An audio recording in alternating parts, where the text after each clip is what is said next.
اعوذ باللہ السمیع العلیم من الشیطان الرجیم بسم اللہ الرحمن الرحیم۔ 7ویں درجے کے سعادت مند طالبین علم و ادب، آپ سب کو ابتداً میں آداب اور السلام علیکم پیش کرتا ہوں۔ امید ہے کہ آپ سب عافیت سے ہوں۔ الحمدللہ آج میں آپ کے سامنے ایک نظم کا خلاصہ پیش کرنے کی سعادت حاصل کرنا چاہتا ہوں۔ نظم کا عنوان ہے شکر گزاری۔ عزیز طلاب، یہ نظم جو آپ کے سامنے میں بطور خلاصہ پیش کرنے کی سعی کرتا ہوں، نظم کا نام ہے، عنوان ہے شکر گزاری۔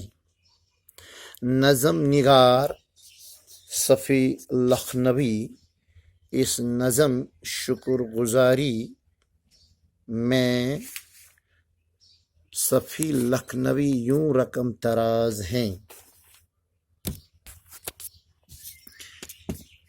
کہ جس طرح درخت کی شاخیں جڑوں سے پانی جذب کرتی ہیں، پھر تر و تازہ ہو کر سبز پتوں سے اس پانی کے ذروں کو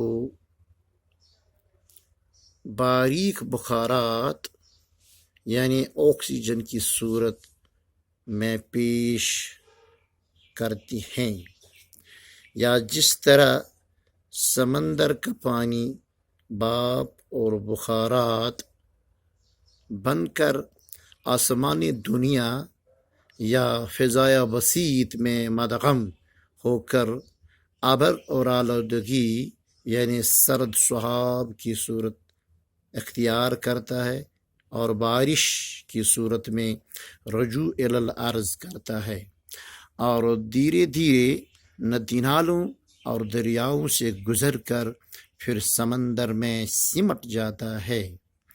اسی طرح شکر گزار آدمی کا بھی حال ہوتا ہے، وہ اپنے محسن سے جو بھی احسانات حاصل کرتا ہے، یعنی جو بھی فیوز و برکات حاصل کرتا ہے، اس کا اعتراف نعمت ہمیشہ اپنی تکلم اور تأمل سے کرتا ہے۔ اس کی نگاہ ہمیشہ ان انعامات اور احسانات پر ہی رہتی ہے۔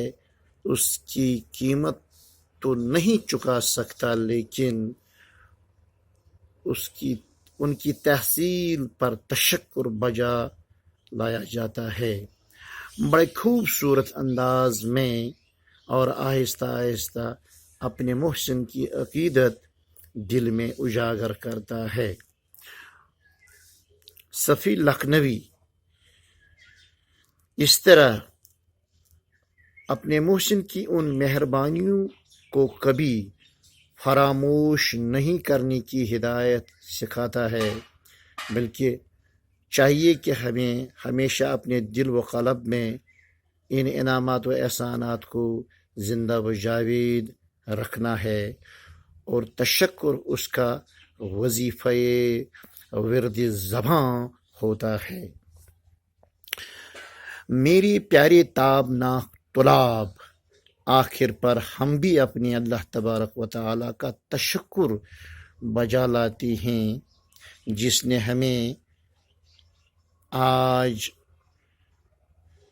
اس نظم کو بطور خلاصہ پیش کرنے کی توفیق بخشی ہے، اور اسی کے توفیق سے ہم آج آپس میں توسل اور تعلق قائم کر سکے۔